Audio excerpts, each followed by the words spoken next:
So I guess I'll just start from scratch. The VFD is here. You can change the hertz and whatnot, but you don't really have to worry about that. Basically, all you're going to do is start when you need it and off when you don't. So you don't have to mess with anything on this. I wouldn't mess with anything on that because you can lock the thing out and do some weird stuff. So I would just run it, hit these two buttons, keep this on local, because that's just telling you that these buttons work. If it was remote, it'd be like a switch elsewhere. So just keep this on local, so it's just talking to this. That's what local is. And, so these are some of the things that I already tuned that you don't have to touch. But if you ever wanted to change how often it pulses or stuff like that, you just go into this panel, you hit this select button. So I'll just go through what they are. So last output is the number of solenoids that are going to fire. So there's 6 solenoids out there, so it's on 6. Time off is 10 seconds. So when it pulses offline or online, it'll do it every 10 seconds. You can change that if you want, if you don't want it pulsing as often. Why would you change it if it was getting dirty? So in like a high loading application, I'd lower it a little bit so it pulses more. In yours, I'll keep it at 10 seconds. You can even go a little further, but I think 10's a good starting point. If we're in a boat building down East Main and we're sucking a lot of fiberglass stuff, I mean a lot, shitloads, we'll ramp up the cleaning cycle. Weld smoke and fumes, light dust, and you guys are Voc Tech school, no disrespect, very intermittent use. It's not gonna, you're going to use it during a class and it's shut down most of the time. So we back that off, and it save you a little bit on this is time on. It says 100. That's just 100 milliseconds. So I mean, I would never change that. That's just like a standard setting from the factory. That's just how long it's going to blow air through that solenoid or through that valve. High limit. So this gauge is going to be how dirty your filters are. So once the gauge hits 5, so it's inches of water column. Once it hits 5, it'll pulse down, even online, until it hits the low limit. So once you hit 5, it'll pulse it down to 3, and then it'll stop doing online cleaning because you don't need online cleaning anymore.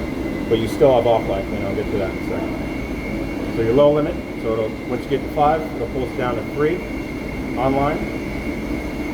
Your high alarm is 10, so don't really worry about that. Your low limit is 0. Your cycle delay is 0, which I don't know why there's even a thing of that, but so downtime cycles. So when you hit this off button, it'll pulse for 15 minutes. That's something you can tune. I wouldn't touch anything else besides if for some reason you didn't want it to pulse as long or you wanted to pulse longer. And then this is just an auto alarm reset. So. What would be an example why we'd want it to pulse shorter or longer? If you wanted to clean the filters, say you had a upset, I mean, again, your weld smoke, you're never going to really have to do anything in this, but they put it in there for other applications such as like a heavy duty aluminum or wood dust or something like that, where you want it to pulse more, then you can tune it. Okay. Your stuff is... You and I will be long retired before we need to even address these filters. We've got a system like this up at Kennewick Valley Community College. We've had it there for 10 years. I stop in and see them on an occasion, like I'd see you on occasion. Filters are fine. Everything's running fine. Everything's running automatic. Bryce is explaining this just, you know. That's it. I like the equipment that's going to outlast my retirement day. I like that. Me also, So long as you keep the air running when the system's running, which is all interlocked. Yeah.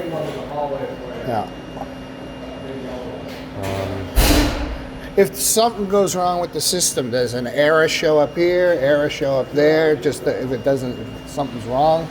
No, you'll know. I mean, it's basically just showing you differential pressure up here. Yeah. So I mean, when it's running, so we got to put the box underneath it real quick. Can you go?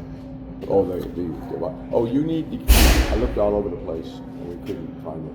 You need to come up with a 55-gallon drum to put underneath it and put the lid on it. If someone had one, we'd do it today, but we don't. There's not one around the whole site. Yeah. You'll see if Nate or something, we can get a hold of one with a lid. Okay. Yeah, so we don't need a lid. We just need, so there's a lid out there. Oh. That clips on the top, so just an open top. Okay, just an open one. right now. Do If you you think have we one. have any in the Empty ones? empty? Let me see. All right.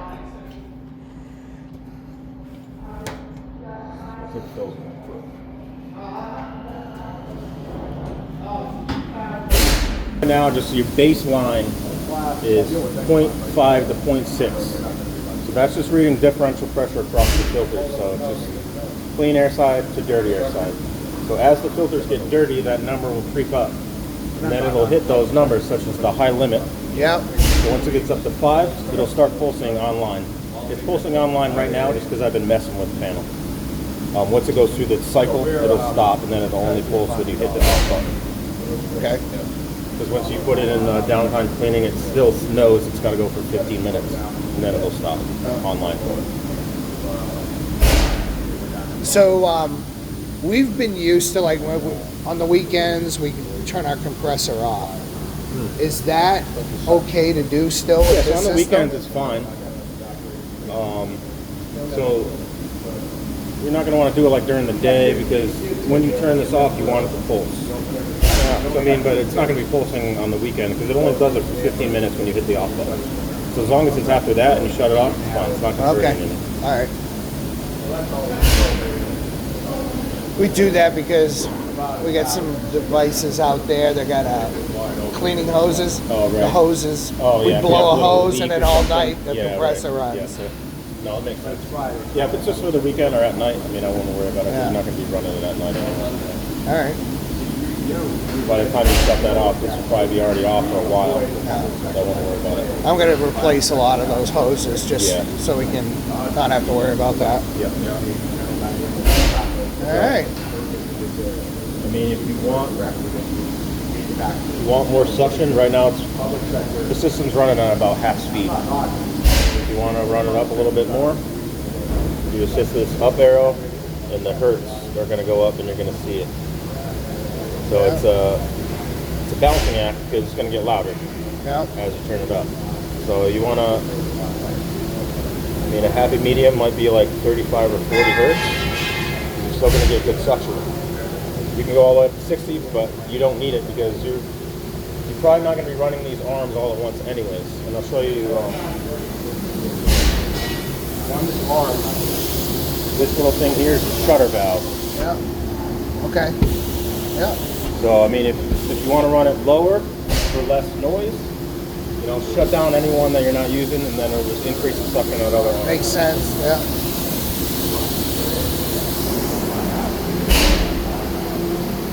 And then other than that, I mean, it's pretty self-explanatory. No. So, I mean, you can get one at any time. Like there's just a barrel lid kit out there. Okay. Yeah. You can just put it right on top You'll of the see barrel, and then you'll just have to just reconnect the hose clamp on the hose. All right. Yeah. But yeah, I mean, as far as operation day to day, these two bugs. All right. Sounds good. And I mean, if you ever have questions, I mean, we're always available. So just give us a call. Yep. Awesome.